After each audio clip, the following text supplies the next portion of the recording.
algo tan tradicional como es el convento de San Andrés, con algo tan moderno como lo que están haciendo en este barrio del Perchel, hasta donde nos hemos venido hoy, en nuestro distrito 29. Vamos a conocer un poquito más este barrio tan tradicional y tan señero de nuestra ciudad, pero hoy lo vamos a hacer más a nivel cultural, porque hay muchísimas asociaciones y muchísimas cosas que contarles, muchísimos movimientos asociativos, culturales aquí, en este barrio. Así que bienvenidos, comenzamos, Distrito 29.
Bueno, pues comenzamos nuestro programa contando, como siempre, un poquito la historia de nuestros barrios. Concretamente, hoy ya saben que nos hemos venido hasta el Perchel.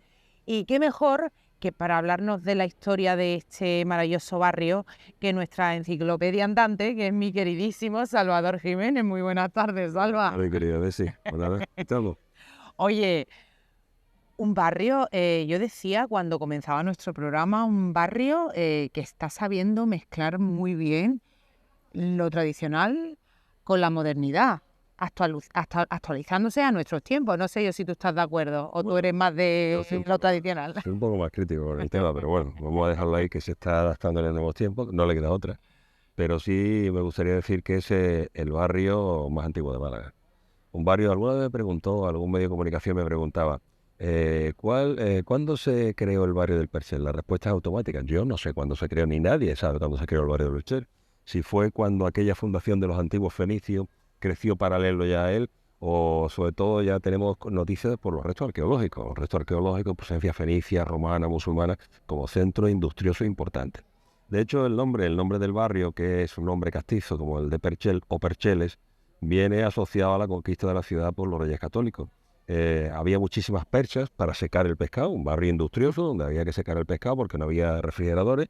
Entonces la única forma de establecer ese comercio con el interior, debido al alto valor proteínico, era secarlo en esas perchas. De perchas, percheles.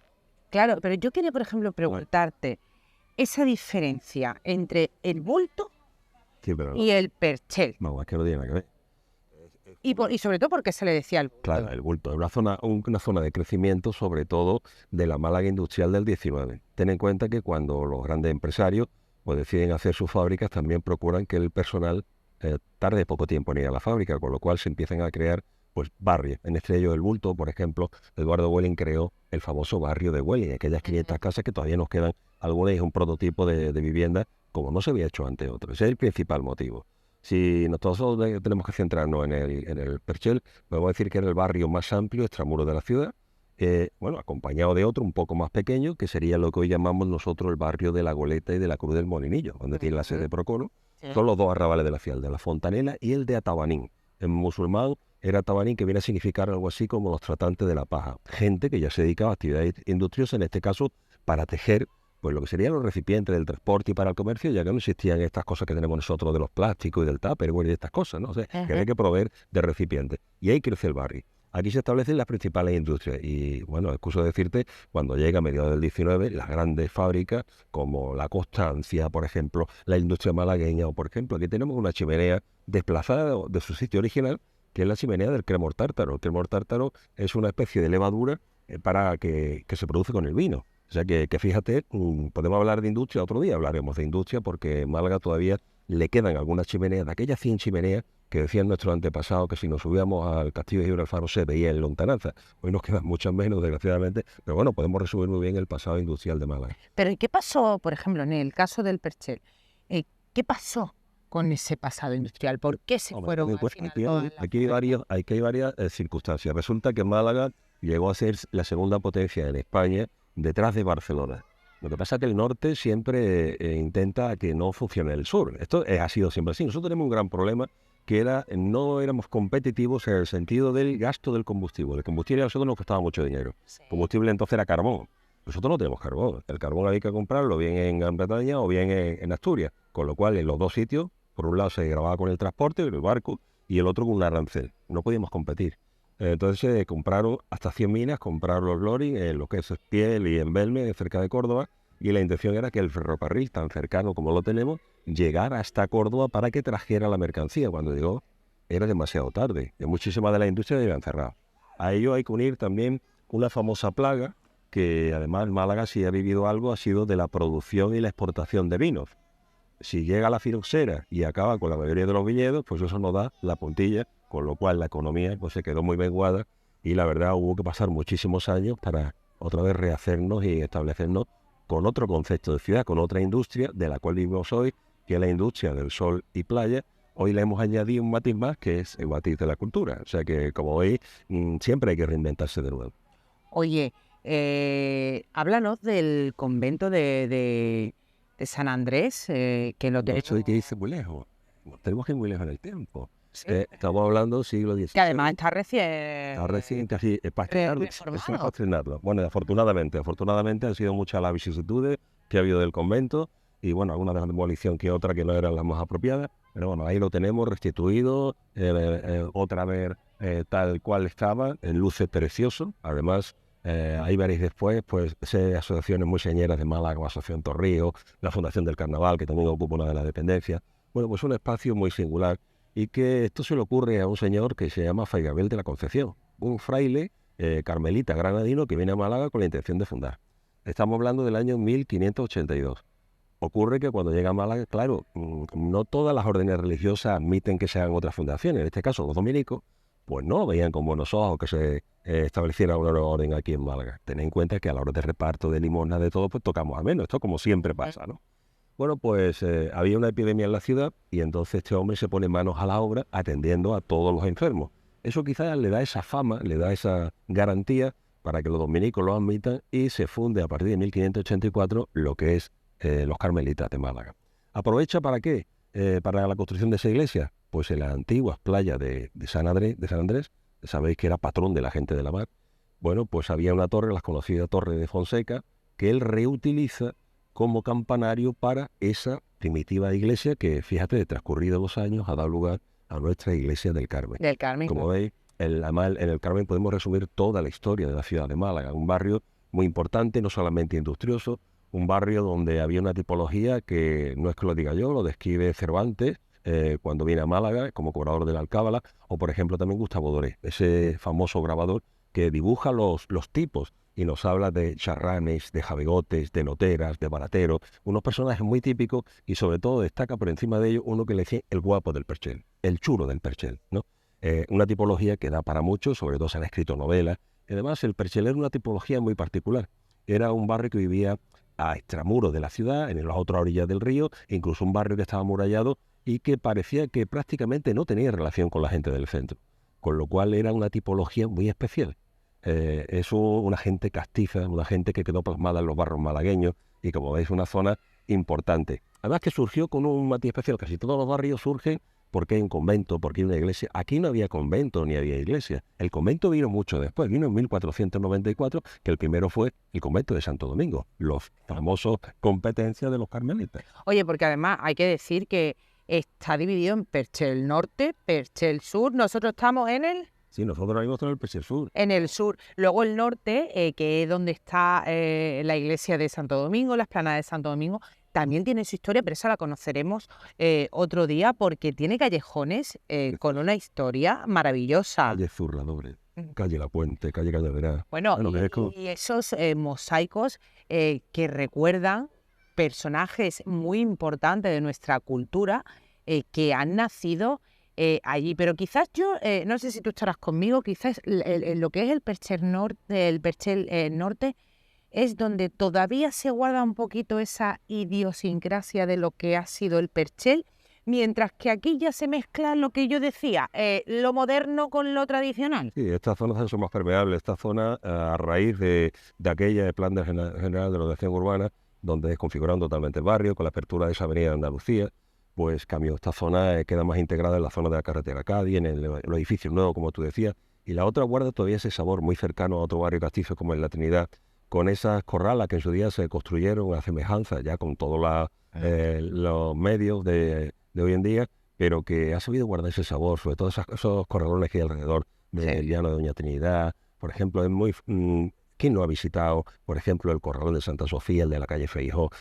Todavía no guardan ese sabor de otro tiempo, cuando las cosas eran más rudimentarias que ahora. La vida era de otra manera, no era tan compleja como ahora. Además, ahora, si no me equivoco, a primero de este mes en el Perchel se celebra pues esa fiesta de los corralones tan importante, donde se abren esas puertas, como en La Trinidad ha ocurrido en estos días pasados. Si tuviéramos que establecer el límite del Perchel Sur, ¿dónde estaría esa? No, el Perchel Sur yo no establecería límite ninguno. Hoy día se ha quedado, sería el límite del Perchel Norte, sería la avenida Andalucía. ¿Y aquí con Welling, por ejemplo? Aquí con Welling lo tenemos ahí en la playa de la estación, pero claro, el verdadero dilema siempre ha sido la división entre Perchel y Trinidad. ¿Cuál es esa división? Eso digo yo. No, la división quedó muy clara en el año 28, cuando se hace el puente de la Aurora, se hace el puente, se endereza con la calle y se dice que la zona de la acera de la derecha, si venimos del puente de la Aurora, es Trinidad y la de la izquierda es Perchel. ¿Cuál es el dilema? Para zamarrilleros y para trinitarios, la zamarrilla es perchelera.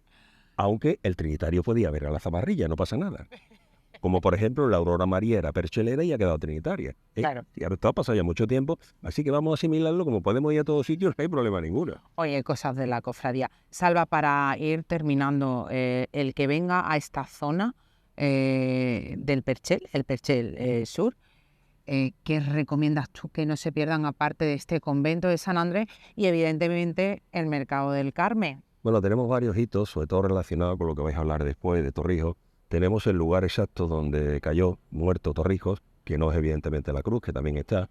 Tenemos un monumento dedicado a los Galves de Macharabiaya, ahí justo delante, en lo que se llamó en su día la Fuente del Descubrimiento, que está justo delante de lo que sería el Hospital de la Merita de los Pobres, y puede ser un recorrido muy para adentrarse en la figura de estos personajes tan malagueños y que últimamente están un poco en moda, ¿no? Pues sí, personajes que están de moda, históricos y muy nuestros, muy de nuestra Málaga. Salva, muchísimas gracias una vez más por ofrecernos tu sabiduría, acompañarnos y ayudarnos a conocer un poquito más de la historia, en este caso del Perchel Sur. Iremos al norte. Iremos al norte, seguro, hay mucho que enseñar.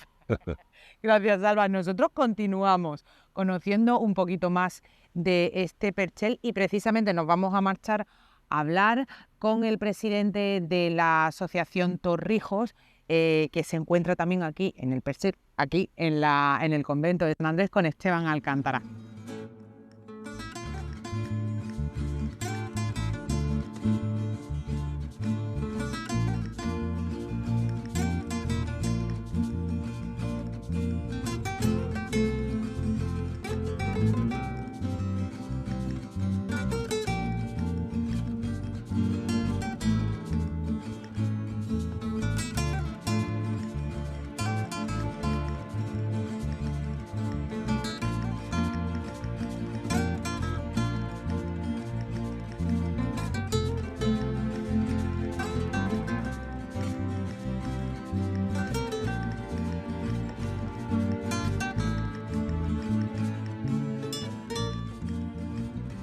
Bueno, pues nos hemos venido hasta la Asociación Torrijos, que se encuentra precisamente también aquí en el Perchel, y estoy acompañada pues de una cara que estoy segura que ustedes conocen muy bien, porque nos ha acompañado alguna que otra vez en alguno de nuestros programas en PTV. Su presidente, el presidente de esta asociación, Esteban Alcántara. Muy buenas tardes, Esteban. Buenas tardes, encantado de estar con vosotros.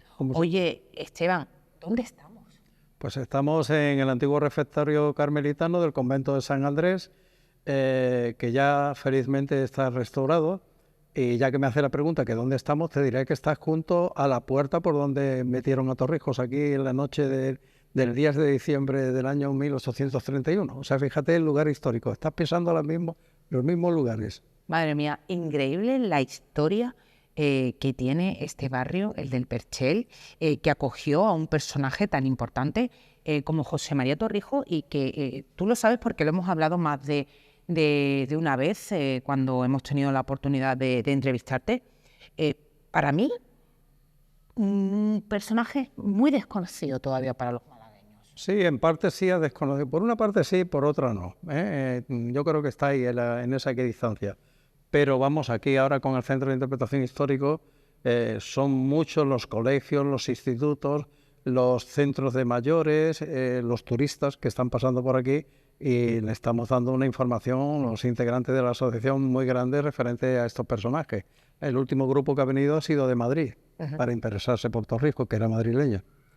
Oye, cuéntanos, ¿qué está ahora mismo enfocando nuestro compañero David? Bueno, pues está precisamente el acta de nacimiento de José María de Torrijos, que la pedimos a Madrid, y ahí están los principios de Torrijos, porque el Centro de Interpretación tiene una narrativa que empezamos por esta parte y terminamos aquí al final. Es decir, circunvalamos todo lo que es el refectorio. El refectorio era donde comían los carmelitas.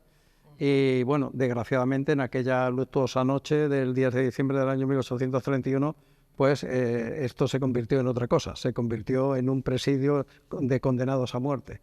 También está el Santísima Trinidad, el barco Santísima Trinidad, lo tenemos ahí porque el tío de Torrijos precisamente fue el segundo de ese barco en la batalla de Trafalgar.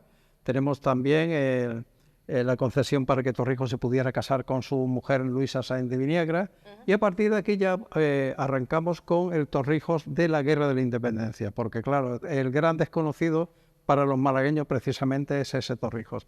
Aquí a la izquierda tenemos la caballería más famosa que había en aquel momento, que era la napoleónica. Era una caballería prácticamente que no tenía rival en Europa. De hecho, esta caballería sirvió para que los españoles pues tuviéramos sucesivas derrotas durante la Guerra de la Independencia, porque era un arma prácticamente letal. Oye, ¿qué vinculación tenía Torrijos con este barrio, con el barrio del Perchel? Bueno, la vinculación que tiene Torrijos es prácticamente el último día de su vida. Es decir, el último día de su vida, porque aquí, claro, ocurren una serie de hechos vinculados con el final de Torrijos. Es decir, el Perchel significa el fin de Torrijos prácticamente. Y luego también el Perchel... No sé yo si eso... Sí, significa eso, pero también hay que tener en cuenta que, por ejemplo, personas como Rubén Darío vinieron al Perchel buscando Torrijos, a la Cruz del Bulto. Es decir, aquí han venido poetas y personajes importantes para la historia, aquí justo al Perchel, precisamente atraído por la figura de Torrijos. Y quiero decir algo más. Don Benito Pérez Galdós, en el año 1911, intentó hacer un homenaje aquí a Torrijos, precisamente en el lugar donde nos encontramos, en el refectorio carmelitano. Aquí tenemos a un maniquí uniformado con el regimiento Soria número 8, hoy día Soria número 9, y el regimiento más antiguo que tenemos en España, la infantería que combatió en la Guerra de la Independencia de diferentes países. Ahí hay españoles, franceses, alemanes, ingleses. Y aquí un hecho decisivo, que es el Parque de Artillería de Monteleón, porque aquí Torrijos sí está físicamente, junto a los capitanes Daoiz y Velarde, lo recoge esa maqueta, y también allí en la parte superior hay un cuadro en el que se ve a Torrijos, que está hablando concretamente con Velarde, que también está narrando este hecho. Estamos hablando del día 2 de mayo de 1808, en el que Torrijos ya va a entrar en escena. Torrijos tiene en ese momento 17 años, es capitán del regimiento Ultonia, viste como lo figura en ese dibujo, y a partir de aquí arranca la Guerra de la Independencia. Todo ese panel que estamos viendo ahí a la derecha, pues es Torrijos en la Guerra de la Independencia, con un final que son las condecoraciones que consiguió finalmente en esta guerra. Oye, Esteban, ¿cómo os habéis hecho con todo este material? Porque aquí hay documentos, por ejemplo, ese acta de nacimiento, el acta para que se pudiera casar con su mujer. ¿Cómo habéis conseguido todo eso? Porque eso es un tesoro. Ten en cuenta de ese que la asociación se creó en el año 2002 y desde el año 2002 no paramos de generar patrimonio. Además, tengo que decir a favor de mis compañeros que hay muchos manitas, hay gente que maneja muy bien el mundo de las maquetas, el hierro, las maderas, las vestimentas, es decir, que hay realmente, eso es lo que potencia muchísimo a la asociación. Verás que hay muchas banderas, tenemos un total... Eso te iba a preguntar, el porqué de tantas banderas. Sí, pues las banderas nos las han entregado todas instituciones y ayuntamientos. Es decir, aquí todas las que tienes ahora mismo que ves aquí en el techo son de localidades de la Guerra de la Independencia que Torrijos combatió en la zona de Valencia y sobre todo en Cataluña. Y aquí están las banderas entregadas. Finalmente están las condecoraciones que Torrijos recibió al terminar, que no nos tenemos que olvidar que tenía la Cruz de San Fernando, que era la máxima condecoración que podía tener un militar español en aquella época. Hay otras maquetas y esta de la derecha concretamente relata un episodio muy importante para Torrijos, que ya era coronel, que fue la famosa batalla de Vitoria, que fue a la vanguardia de los ingleses luchando contra los franceses. Aquí diríamos ya es el sumum de Torrijos en la Guerra de la Independencia. Es un coronel que tiene 23 años y además ejerce de brigadier, con lo cual manda a otros regimientos, no solamente el suyo. Oye, me ha llamado mucho la atención este cuadro, porque yo creo que este es el cuadro más famoso y que se reconoce, nada más que se ve, es un cuadro que hay que decir que se encuentra en el Museo del Prado. Pero bueno, aquí tenéis pues una reproducción, evidentemente, el cuadro de Antonio Gisbert y bueno, reproduce pues el fusilamiento del general Torrijos, ¿no? Sí, este es un cuadro que si uno va al Prado se tiene que quedar parado por lo menos 20 minutos o media hora. Me lo dicen muchas personas que vienen aquí, tanto de Málaga como de fuera. Hay que quedarse, es un cuadro que te engancha, es decir, que no te puedes quedar indiferente, sobre todo porque Gisbert utilizó precisamente una serie de, por decirlo entre comillas, trucos, para que de alguna manera captar la atención del visitante, ¿no? Entonces, Gisbert jugó muchas bazas. Él, para escaparse del 2 de mayo y del fusilamiento de Maximiliano de Austria, lo que hizo fue un cuadro en el que cambió perfectamente la composición del fusilamiento, es decir, puso a los soldados detrás y a la fila de reos la puso delante. Y utilizó muchos trucos. Por ejemplo, cuando fusilaron a Torrijos no había muertos delante de él. Esto es un recurso que él hace partiendo de este cuadro, que fue la ejecución de los comuneros de Castilla, que había puesto Padilla mirando el cuerpo de Bravo, de su compañero Bravo, le había dado muchos resultados y resulta de que aquí también lo ejerció. Lo que como tenía otra arma, que era un retratista estupendo, porque claro, ahí él jugaba también sus bazas, pues claro, lo difícil que fue en su momento, creo que es algo inimitable, de poner tantos rostros haciendo frente a la muerte con tantísima dignidad en un momento tan álgido y tan sublime como era el momento que iban a caer, ¿no? Todos ellos. ¿Quién eran los que acompañaban a Torrijos? Sí, está muy bien definido porque hay un documento de un padre filipense de San Felipe Neri que lo acreditó al que sería el quinto marqués de la encomienda, que era precisamente el sobrino de Francisco Fernández Golfín, que Golfín era coronel del ejército y uno de los padres en lo legislativo de la Constitución del año 1812. También tenemos al propio Torrijos, que en ese momento era mariscal de campo, degradado por el régimen absolutista. A su derecha figura Manuel Flores Calderón, que fue presidente de las Cortes Españolas en el año 1823. El siguiente es López Pinto, pero aquí ocurre una cosa. El rostro verdadero de López Pinto, Gisbert lo cambió a última hora, porque tenemos el boceto que lo conserva el Prado, y en aquel boceto pequeñito que tenemos allí, sí aparece el rostro de López Pinto. Sin embargo, cuando luego ya decidió ultimar los detalles del cuadro, pues dibuja un rostro que no tiene nada que ver con el de López Pinto. Tampoco el de Borja Pardío se parece al Borja Pardío que aparece en la litografía, que era un señor que tenía bigote y perilla, pero bueno, aquí hace él unas transformaciones y bueno, pues este es el cuadro que impacta muchísimo. Es una revolución burguesa, se ve que la chistera está en el suelo. También recoge un eje topográfico con la Sierra de Mijas y finalmente allí lo que es la iglesia del Carmen.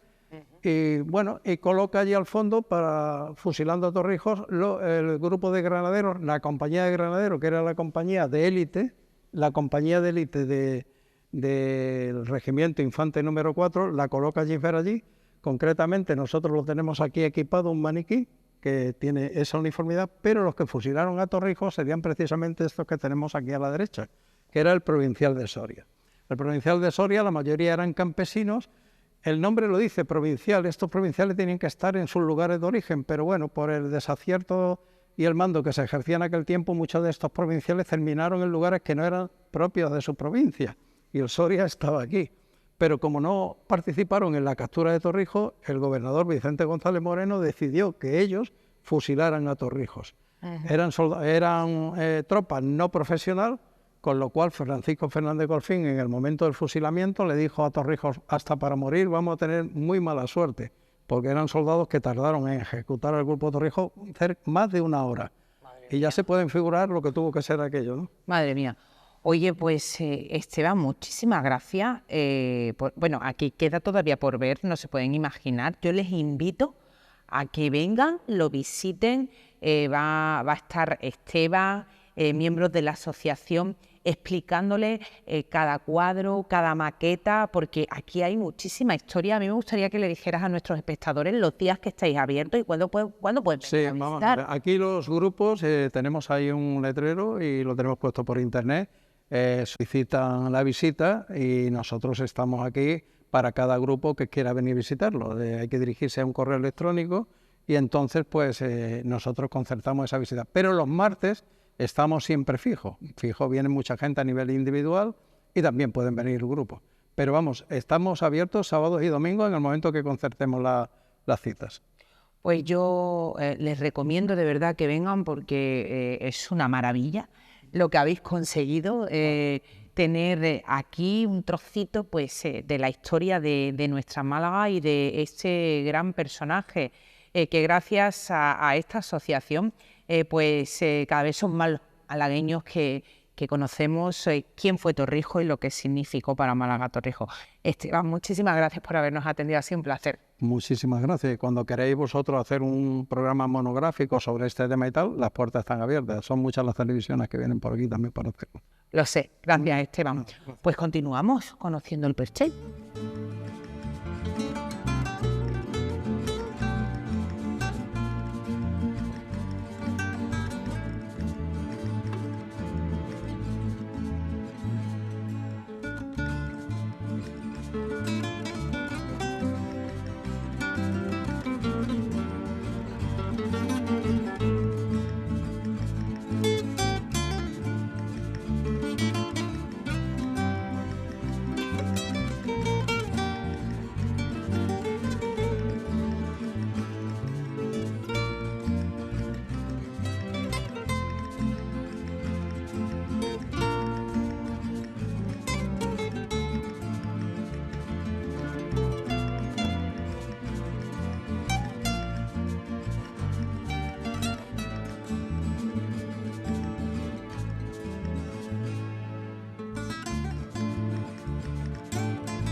Y hablábamos que si una calle es importante, aquí en el Perchel esa es calle Ancha del Carmen, y yo estoy con mi queridísimo Pepe Ponce, que estábamos Pepe y yo hablando, gran fotógrafo, que aquí, miren ustedes, tradicional, estos vestidos de flamenca, que supongo yo que su significado tendrá el que estén ahí, ¿no, Pepe? Falta poner la gitana dentro del traje para que sea sobre.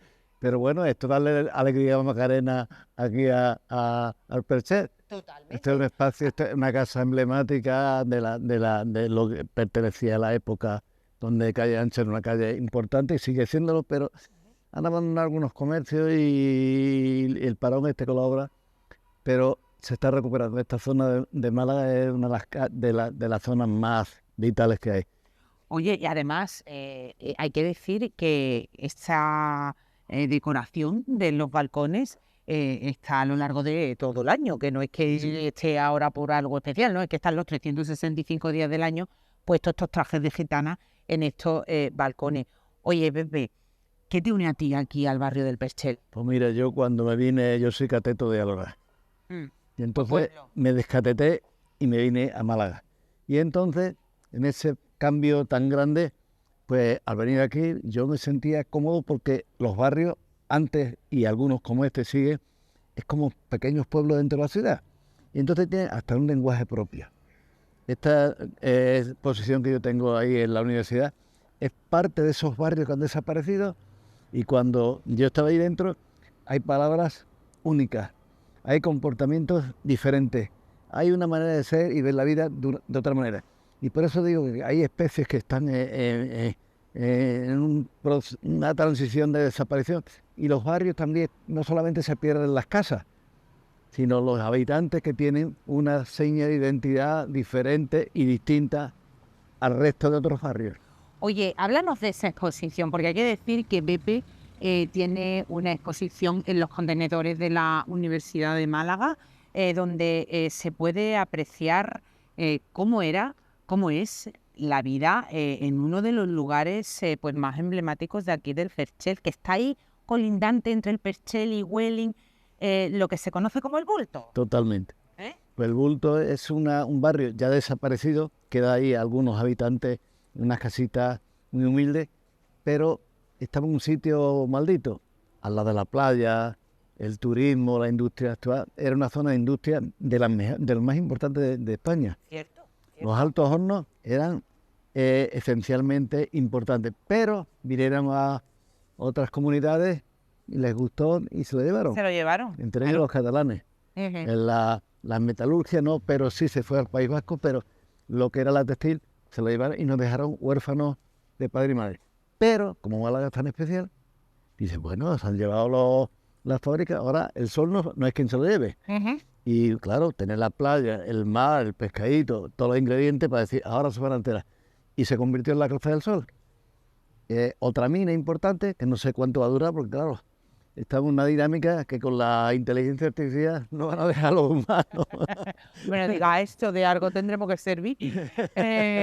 Oye, Pepe. Relleno. No diga eso, hombre, algo Sí, tengo mis miedos, porque sé que las nuevas tecnologías han encontrado ya a los ciudadanos hecho unos robos, ya obedecemos todas las órdenes. Y entonces, a partir de ahí dice, tú no tienes que pensar, pienso yo por ti. Y ahí es donde se va a liar el lío.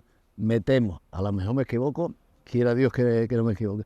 Oye, Pepe, tú que con tu cámara eres un tío, perdónenme la expresión, que siempre nos ha reflejado lo bonito y lo no tan bonito de nuestra Málaga. ¿Cómo has visto tú evolucionar un barrio como este, como el Perchel? Pues los barrios como barrios, la identidad que tenían hace unos pocos años, muy poquito, tenía una personalidad muy distinta unos de otros.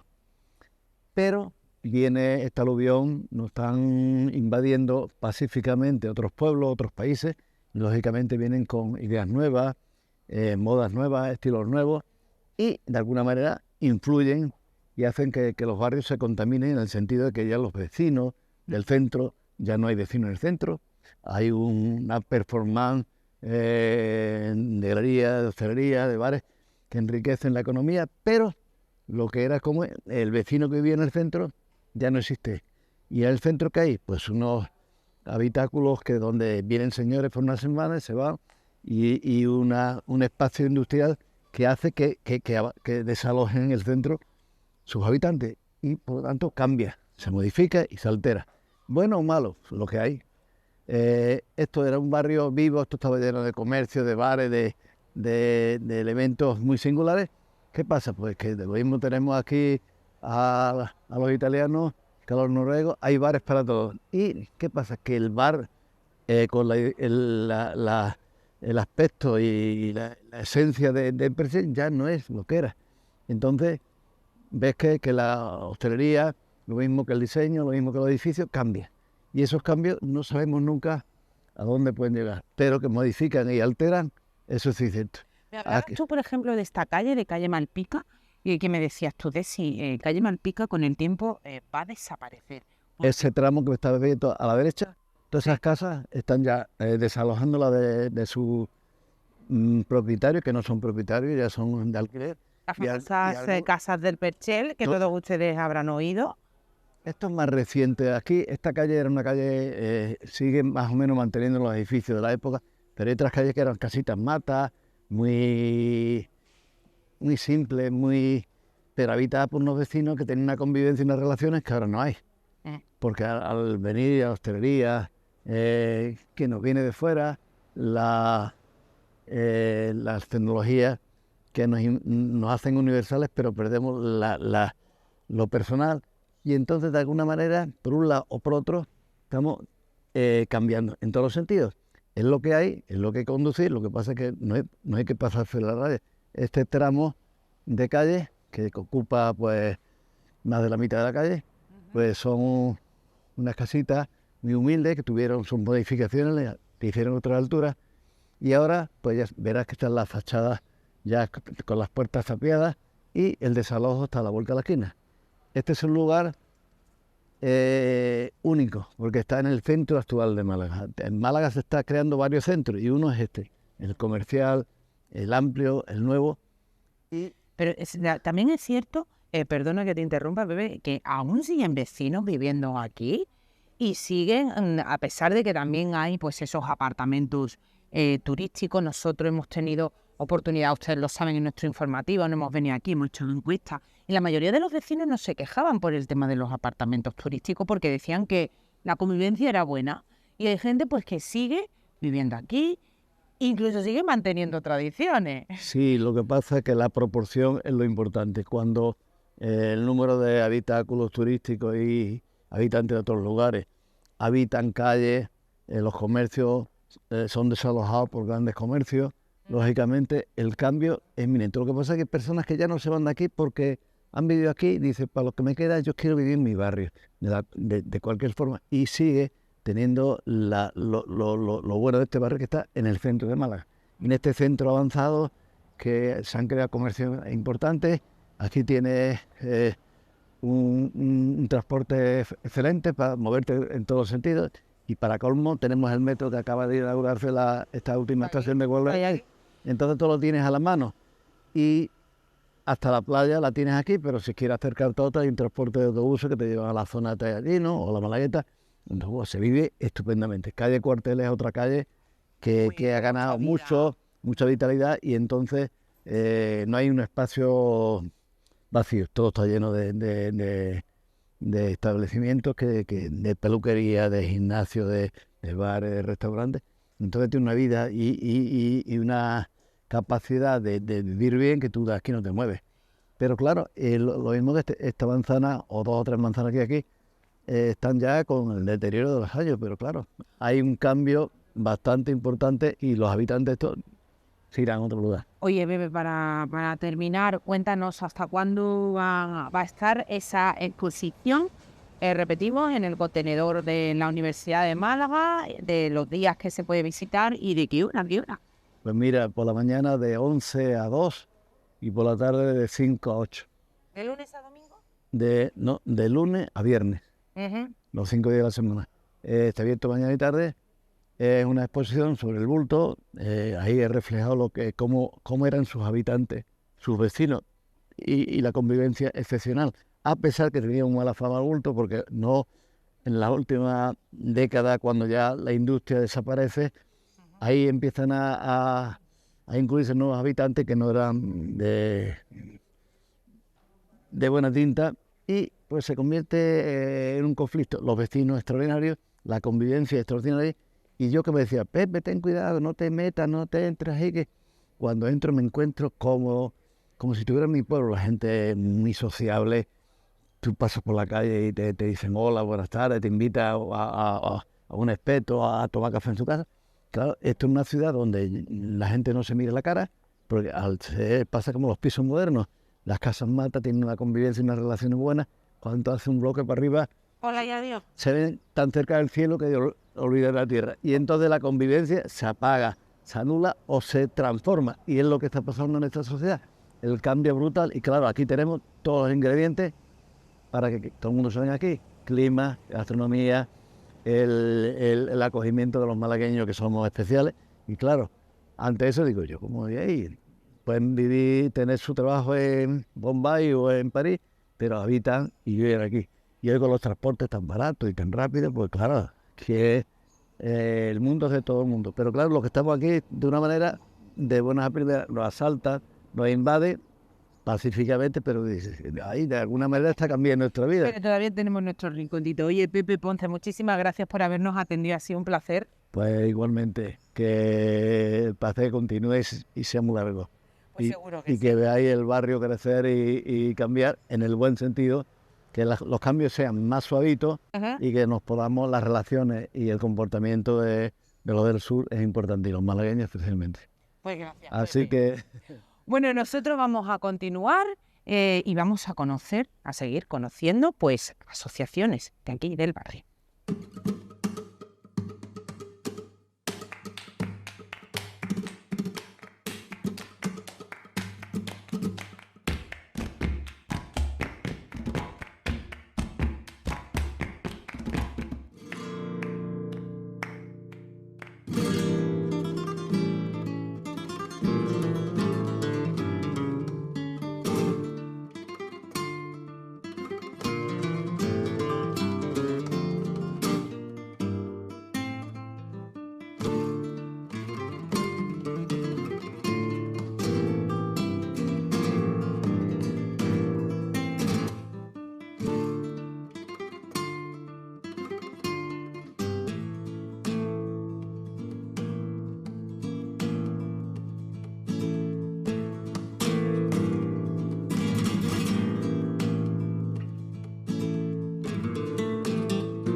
Bueno, y nos encontramos en un lugar privilegiado porque estamos precisamente en el patio del convento de San Andrés. Aquí es donde va a estar ubicada la nueva casa hermandad de la Hermandad del Carmen de Málaga. Y yo me encuentro acompañada de su hermano mayor, de Juan Sebastián Beltrán. Muy buenas tardes. Buenas tardes. Juan, muchísimas gracias por atendernos. Oye, una cesión por parte del ayuntamiento maravillosa, ¿no? Nueva sede y sobre todo nuevas ilusiones. Pues sí, la verdad es que estamos como niños que estrena zapatos nuevos, puesto que en unos días pues bendeciremos esta casa hermandad nueva. Después de tantos siglos que tiene nuestra corporación, por fin vamos a tener una casa hermandad que, bueno, si no es propia, pero sí prácticamente, puesto que es una cesión a 25 años. Y bueno, pues deseando de darle vida y de estrenarla. Oye, sí, porque hay que decir que vosotros antes todo lo hacíais en la parroquia, ¿no? En la parroquia del Carmen, de aquí del Perchel. Sí, bueno, teníamos unas dependencias en la parroquia, después hemos estado muchos años en un local que generosamente una familia de la archicofradía nos ha tenido cedido, ahí en Calle Ancha del Carmen. Pero bueno, esta casa hermandad tiene 3 plantas, un salón de trono y bueno, podremos hacer todas las necesidades que tiene la archicofradía, podemos desarrollarla aquí con total normalidad. Oye, Juan, hablar del Carmen de Málaga es hablar del Carmen del Perchel. ¿Cómo es esa vinculación que tiene vuestra cofradía con este barrio tan señero y tan típico y tan nuestro de aquí de Málaga? Pues yo no me equivoco si digo de que no se entendería el Perchel sin su Virgen del Carmen, ni la Virgen del Carmen detrás con su barrio, ¿no? Es una vinculación histórica, se hunden las raíces propias del barrio, puesto que el barrio se articula siempre alrededor del convento carmelita y como epicentro de ese convento está la devoción de la Virgen del Carmen. Entonces es una vinculación, yo siempre digo que el perchel, desgraciadamente, hay muchos percheleros que están fuera del barrio, la gran mayoría, pero el perchel vuelve a ser perchel cuando sale la Virgen del Carmen el domingo posterior a su festividad. En ese Rosario de la Aurora es un punto de encuentro y como que se le devuelve el alma al barrio. ¿Cómo es esta preparación del barrio junto a la hermandad para ese día tan especial? Porque a pesar de que todos ustedes lo saben, el Carmen pues se celebra el 16 de julio, pero bueno, la tradición es que vosotros siempre salís el domingo posterior a ese 16 de julio. Entonces son muchos días de preparación conjunta, vosotros, la hermandad, con el barrio, que ustedes lo saben muy bien porque nuestro compañero Coco se lo cuenta maravillosamente bien en nuestros especiales de Sentir Cofrade. Se engalana, ¿no?, para esos días, ¿no?, para preparar la llegada pues del Carmen.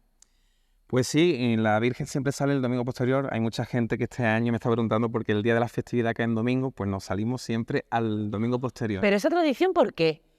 Pues verá, porque antiguamente la Virgen salía el día 25, día de Santiago, cuando era festivo nacional, el patrón de España. Cuando ya se quita esa fiesta nacional, pues se ubica el domingo posterior, porque el día 16, el día de la festividad de la Virgen, siempre la Virgen está en veneración, en besa escapulario, cercana al devoto, y además se hace la función principal con la asistencia de la Armada Española y demás. Entonces siempre la procesión es el domingo posterior. Este año, que el 16 cae en domingo, la Virgen saldrá el 23 de julio. Y previamente hay una novena, que esa novena, pues esos 9 días sirven de ir preparando, ya empiezan a llegar los devotos de la Virgen, los percheleros, y es como, yo siempre digo, que una escalera peldaño a peldaño hasta que llega el gran día, que es el 16, y ya después el broche final, que es el día de la procesión, cuando la Virgen pasea por las calles de Málaga y por las aguas de la bahía de nuestra ciudad. Oye, hay que decir que estar aquí es un privilegio. Están los pobres que están aquí de preparativo porque esta Casa Hermandad se inaugura precisamente el sábado de la próxima semana, el día 3 de junio. Pero también hay que decir que se queden tranquilitos los carmelitas porque la Virgen va a seguir saliendo de la iglesia del Carmen. Sí, esta Casa Hermandad será para hacer vida, para guardar los enseres, el trono, pero la Virgen saldrá, si Dios quiere, el día 23 a las 8 de la mañana, que es una cita ineludible, desde la parroquia, irá hacia el puerto. Allí pues tendrá lugar la procesión marítima. Una vez que finaliza a las 12 irá a la catedral, misa a la 1 de la tarde, y ya por la tarde a las 8 sale desde el primer templo de la diócesis en procesión triunfal de regreso al barrio, y una vez que entre en el barrio, que es la apoteosis final, su calle ancha del Carmen, pues la Virgen entrará en el interior de la parroquia, que además el trono que le estamos realizando a la Virgen se ha adaptado a las dimensiones de la puerta de la parroquia. ¿Por qué tanto nuestros espectadores como ningún malagueño debe perderse esa procesión de la Virgen del Carmen, sobre todo, que yo he tenido la oportunidad de vivirlo, por suerte, a su llegada aquí al barrio? ¿Por qué debe vivirlo y sobre todo aquí en el barrio? Yo siempre digo que tanto el día de la procesión como la procesión triunfal en sí va siempre increciendo, ¿no? El día empieza con un plato fuerte que es el Rosario de la Aurora, después la procesión marítima, la catedral, pero lógicamente el gran colofón es la procesión de la tarde-noche, ¿no?, cuando la Virgen sale en su trono. Y dentro de esa procesión, pues aunque se ve un momento de gran emoción cuando la Virgen sale del primer templo de la diócesis, de la catedral, con el repique de campana y demás, la ilusión o las ganas de llegar al barrio se van viviendo cada vez más, va increciendo hasta que llega la apoteosis cuando la Virgen entra en su barrio, en el corazón del Perchel, la calle emblemática de este barrio, que es la calle Ancha, que lleva su nombre, su apellido, Ancha del Carmen, y ahí pues se vive pues Quizás se rememora tiempos pasados, hay percheleros que recuerdan cuando la Virgen regresaba y el barrio tenía más vida, vivían percheleros, las casas estaban llenas de vecinos, y los que no han vivido esa época, pues vivimos otras que es, sabemos la importancia que tiene el perchel para nuestra archicofradía, para la Virgen. Entonces una manera de, la Virgen solo pasa una calle de su barrio, ¿no? Porque también callejea por el centro. Pero el año pasado, concretamente, en atravesar toda calle Ancha del Carmen, la Virgen tardó 1 hora y media. Es decir, es como estamos ya en el barrio, estamos en su barrio, en el barrio de la Virgen, en su Ya casa. está ahí y lo vivís. Y lo vivimos. Y la calle se engalana, el grupo joven los días antes se desvive en poner flores de papel, banderitas, en fin. Se le devuelve, como he dicho antes, ese espíritu, ese alma al barrio.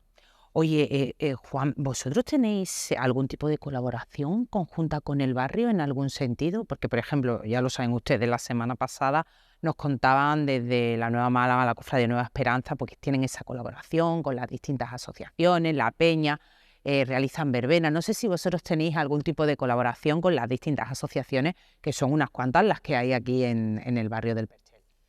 Pues la verdad que las relaciones con las demás entidades del barrio son buenísimas. Concretamente con la Peña Perchelera, la Asociación de Vecinos, la otra cofradía de la Parroquia La Misericordia, la Asociación Torrijos, que lleva pocos años aquí, pero ya es un colectivo más del barrio, y unas relaciones, la verdad es que fantásticas. En contrapartida, pues es verdad que el Perchel es un barrio muy despoblado de percheleros. Aquí cada vez hay más pisos turísticos, personas que son de fuera, y entonces pues no terminan de encajar un poco con las tradiciones que se llevan haciendo toda la vida en el barrio, ¿no? Hay personas que, claro, si están en un apartamento turístico no saben que el domingo va a pasar la Virgen del Carmen por la puerta, y si a lo mejor pegamos en la puerta para poner algún adorno en el balcón, nos miran con cara de extrañado, ¿no? Entonces es un poco la contrapartida, también la evolución que ha tenido el propio barrio, la propia ciudad. Pero bueno, ya digo que los percheleros, la cita con la Virgen es ineludible y vienen los días clave, eso no falta. Y además, los poquitos vecinos que hay del Perchel de toda la vida que viven aún en el barrio, se desviven. Se nota perfectamente la casa que hay un perchelero. Oye, pues Juan, muchísimas gracias por habernos atendido. Enhorabuena por esta nueva ubicación de la Casa Hermandad, porque al final yo creo que esto es el fin de cualquier cofradía, poder tener un lugar donde poder desarrollar su actividad, porque ustedes saben que yo soy muy cofrade, y yo siempre lo digo, que parece que las cofradías solo es el día que se sale, tanto sea de gloria como sea de pasión, y no. En una cofradía, la gente que estamos dentro sabemos que se trabaja los 365 días del año, y bueno, y hay mucha, pero que mucha vida. Oye, Juan, muchísimas gracias por habernos atendido. Yo, si me permite decir, Claro. quiero agradecer la oportunidad que me brindáis para invitar a toda Málaga a que el día 3 de junio a las 8 de la tarde habrá una misa en la parroquia, y después pasaremos aquí a bendecir la Casa Hermandad. Y para el que no pueda ese día, lunes 5 y martes 6 por la tarde, de 6 a 10, vamos a tener 2 jornadas de puertas abiertas para que todo el perchelero, devoto de la Virgen, malagueño en definitiva, que quiera venir a conocer nuestra Casa Hermandad, está invitado aquí, que será su casa también. Pues aprovechen, porque les aseguro que les va a gustar. Gracias, Juan, por habernos atendido. Bueno, señores, pues hasta aquí nuestro programa de hoy del Perchel. Espero que hayan conocido un poquito más su historia, sus tradiciones, y ya han visto que nuestro programa pues ha estado un poco más enfocado al Perchel cultural. Pasen muy buen fin de semana y a ver dónde nos vamos la semana que viene. Un beso. Adiós.